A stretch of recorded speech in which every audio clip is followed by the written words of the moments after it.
Game 32, Leafs, Blackhawks. We've got some lineup and goaltending changes to discuss. So without any further ado, let's head on over to the Daily Faceoff page and see what we've got cooking up. All a presentation of Bet365 here today on our Leafs game preview. First and foremost, what you're going to see where the start of the line changes take place. Auston Matthews, William Nylander, and Matthew Knies will be your first line for the Toronto Maple Leafs here tonight. I made this note on Leafs Morning Take yesterday when I joined Jay Rosehill. I don't love the idea of stacking these guys because I think you lose some depth in the lineup. I think Nylander is a guy who can drive a line on his own, and then putting him up there with Matthews, with Knies, takes away some of your ability of that. It takes away the whole William Nylander driving the line composition of your lineup, where you've now stacked him with other guys who, one of them in Auston Matthews, in theory, should be able to drive his own line in general. You are now taking what should be your late game line, a line when you're trailing by one, when you're tied in a game, when you're maybe defending a lead, whatever it is that you're trying to do or you're trying to accomplish. Or even if you're in a situation where in a third period you're down and you're trying to provoke a spark or something, that's the line that you're supposed to go to. So if you start the game and they're not working, now what? Now what's the solution? But putting those guys together off the start, I don't think is the most beneficial. It's obviously a tough line to try to match up against, but where the problem then becomes for me is once you move past what your first line is, then you start to drop off and it becomes a little bit easier. So if the line that goes out against the Maple Leafs first line each and every night or each shift is able to neutralize them or limit the damage that they can do, then what you might end up having with lines 2, 3, and 4 is the opposing team being able to then take advantage of your lines because they put out one line that takes away the first line, and now all of a sudden they look down to 2, 3, and 4, and they think, hey, we could feast on this. So that's kind of where my concern starts to come in with these guys being put together. But regardless, I'm not the coach of the Maple Leafs, so for tonight, Nylander, Matthews, and Knies go together. And I will say, like, the devil's advocate of this, playing both sides, whatever, the only other way to look at this is, hey, each of these guys, Matthews and Nylander in particular, Knies also a little bit, need a spark offensively. And the top 6 guys that we've looked at, and particularly Tavares, Matthews, and Nylander, as well as Knies, have not produced at the rate that they should be producing or you need them to be producing over the last stretch of games. You've got some depth production. You've got your bottom 6 contributing. You know, Dakota Joshua has found his game, but Bobby McMann started to step up. Scott Laughton has been a really good, strong contributing factor to this lineup. Those are all positives. You're kind of just waiting on the big boys to get going. So sure, maybe that's a way to look at it. But I just worry about the rest of the lines kind of getting taken advantage of if they're not quite as strong, because you bump a guy like Nylander up and it forces you to have some different situations in the rest of your lineup. Regardless, that is your first line for tonight. Line number 2, Bobby McMann, John Tavares, Nick Robertson.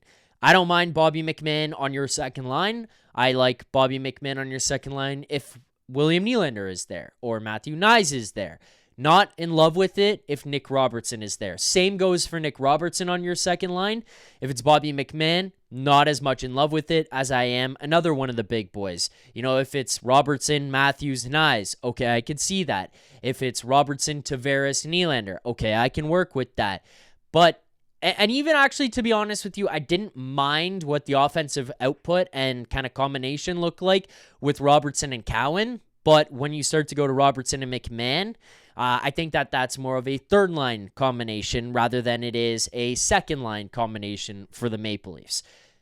That is your second line for tonight. Now, what you would notice, and you will see here if you're watching over on the Leafs Nation 401 YouTube channel, is that Max Domi is no longer in your top 6, and he has also been moved to a third-line right wing spot with Nick Waugh and Dakota Joshua. So being moved out of the top 6, I don't think people would have been too surprised with. I wasn't myself. That was something I was advocating for, but it was more of a fourth line right wing that I thought he would have worked well with Scott Laughton and Steven Lorentz.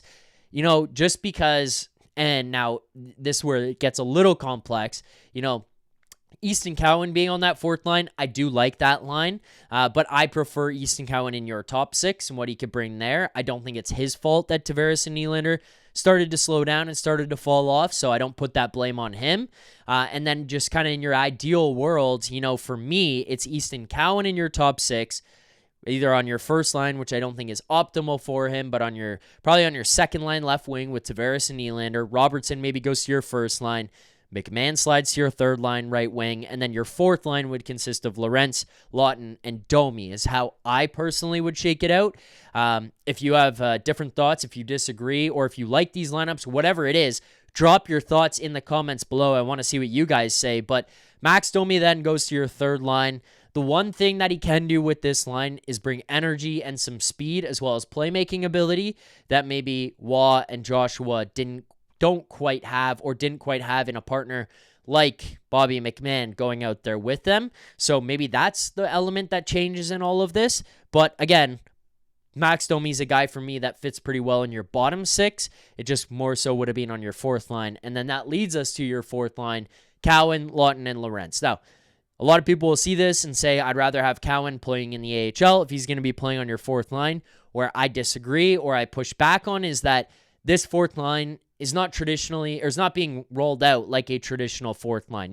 Easton Cowan, Laughton, and Lorentz are more so going out there kind of as like a you're kind of going with like a 2A, 2B, 2C right now, which is weird because if you look at the lines, they're not actually a slightly less two, like they're not all twos, but it's more Berube is trusting Nick Waugh and Dakota Joshua a lot more. And he's trusting Steven Lorentz and Scott Laughton a lot more and playing them a lot more minutes and playing them in a lot more leverage situations. He's not hiding them as much.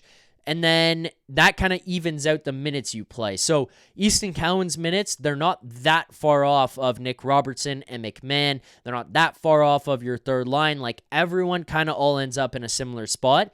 And then Easton Cowan has been in a position here and has shown Craig Berube, for the most part, he can be moved up in minutes or in lines depending on how the game's going and how he's playing. So that fourth line by the end of the night here could play as much as the second line.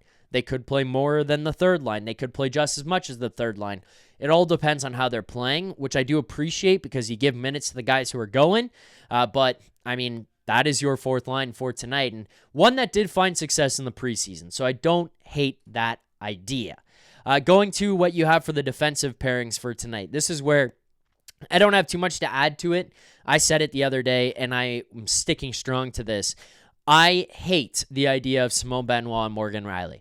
I don't mind McCabe and Stetcher. I don't mind Ekman-Larsson and Thrun. Obviously, as of right now, it looks like Chris Tanev probably just not going to play here tonight, which I think is fine. He did skate in a regular jersey and alongside Ekman-Larsson in practice yesterday, but by all accounts here right now, according to Daily Faceoff, Chris Tanev probably not going to play. It's going to be Henri Thrun, which I don't mind, and I like him playing with OEL. I think that stabilizes things. I do not like the idea of Morgan Rielly and Simone Benoit playing together at all. These guys could prove me wrong here tonight, and you guys tell me in the comments again if you like this, if you dislike this, where you stand on this pairing. But this is like the nightmare fuel D pairing. I mean, we are 2 hours from puck drop right now, and I could already see, I'm like forecasting this D pairing getting shelled tonight against people. It's two guys who can play a little bit of riverboat gambling hockey. Simone Benoit is a guy I would trust more defensively than Morgan Rielly, but even he at times is prone to a little bit of a brain fart. And then you're looking at two guys who will jump up in the rush. Well, who's making sure you get everything back? Who's making sure that everything's calmed down in the D zone? Who's making sure things don't run around? Because normally Morgan Rielly has found the most success with a guy who's a little bit more stabilizing, a guy who can cool things down and is more defensively focused. A Ron Hainsey, a Luke Shen, those kinds of players is where he fits. Simone Benoit does not really match that for me. Like, that's not where I feel like that kind of makes the most sense. But again, personal opinion, and I could be proved wrong here tonight. Those are your D pairings ahead of this game. Rielly and Benoit listed right now, McCabe and Stetcher, and then OEL and Thrun. Your power play units remain the Morgan Rielly-led power play with Nylander, Matthews, Tavares, and Knies. We had a lot to say about the Stars, and I think a lot of it came down to Matthews on Saturday night. I'll give Nylander a slight excuse for Saturday in particular. Outside of that, he does have to step up at his game. But on Saturday, you could tell, like, this guy can barely skate. He can barely move around. He can barely get the energy to do anything. Felt like a mistake to even play him in the game. I mean, kudos to him for trying to battle through, but you could just tell he was not an impactful player in that one. I'm expecting a lot more from William Nylander tonight, and hopefully maybe that can come through on the power play. But those are your forward lines, defensive lines, and your power play units. Quick note for the Chicago side of things. Levchinov, he will be scratched for tonight's game against the Maple Leafs. That is a good puck-moving offensive defenseman for the Chicago Blackhawks. Young guy, really starting to kind of find some footing here in the NHL. He was late to the arena yesterday, so they will be scratching him tonight against the Maple Leafs. Connor Bedard, the news came out today, separated shoulder. He's going to miss a considerable amount of time here.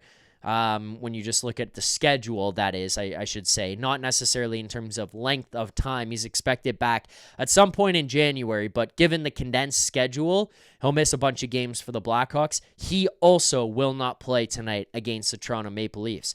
Now, for the goaltending news. This is where some big things happen. So first, let's go to the negative that happened here today. Anthony Stolarz now seeking another opinion on the injury. He's going to see somebody else, try to figure out what's happening. Craig Berube saying things have not gone the way they would like to when it comes to Anthony Stolarz. That's not a good sign. Not to say like this guy's done for the year. They've tried to kind of actually steer away from that and say, hey, no, it's not a season ender. He's not done, like anything like that. He could play. He'll be fine.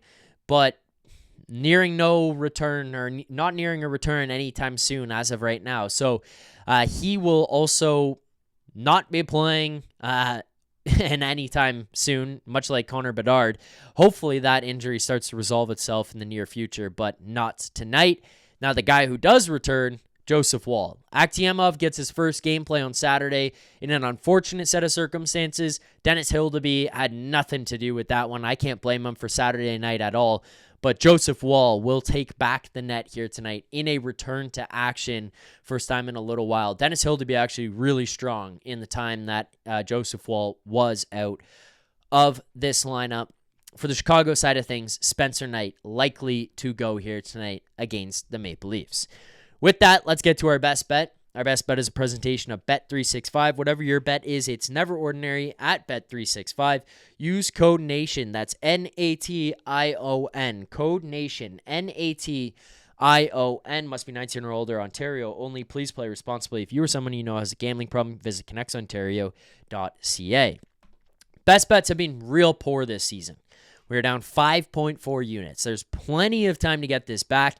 We had bad stretches last year, but the thing is, we had a 21 bet losing streak. We finally cleaned that up. We won one. We went even on Saturday night because we won Dennis Hildeby over 25.5 saves. That profited us $50. We lost the John Tavares anytime goal, which lost us $50. So we at least don't go negative on the night. We just break even. You know, it's a fine night in terms of where we've been at before, where we were losing every bet. We just lost one of the two, which meant we evened out on the night.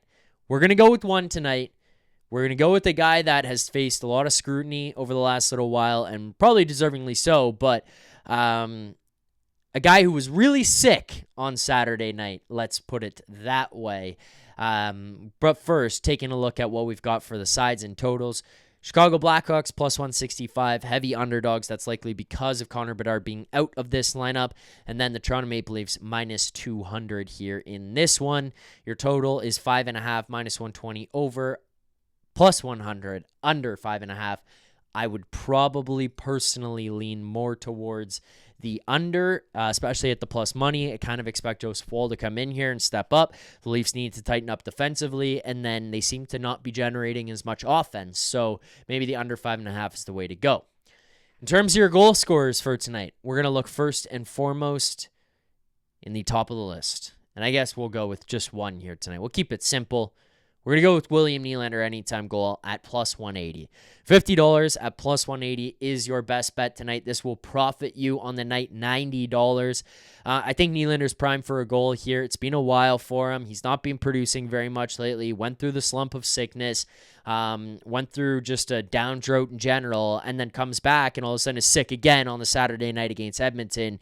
He's got to turn it around, and plus 180 I think is an appropriate number for William Nylander to be jumping all over out here tonight. So Nylander, anytime goal, $50, profits us 0.9 units, $90 here tonight. A half unit on William Nylander. That is your best bet for tonight's game. If you enjoyed this video, hit that like button, subscribe here to the channel, leave Station 401 to break it all down. I will be joined by Nick Alberga following the game right here on this channel later today.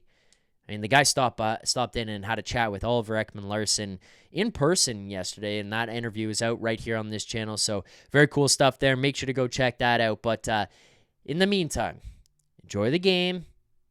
Good luck on your bets. Hit the like button. Subscribe to the channel. Let me know what you think about the game, your predictions, the best bets in the comments below. We'll see you guys after for another edition of Leafs Nation After Dark. Until then, keep believing. For more content just like this, including game previews, post-game live shows, Leafs Morning Take Monday through Friday with Nick Alberga and Jay Rosehill with special guests, as well as instant reaction videos, make sure to be subscribed here to the Leafs Nation YouTube channel. Turn on notifications so you don't miss anything, and drop a like.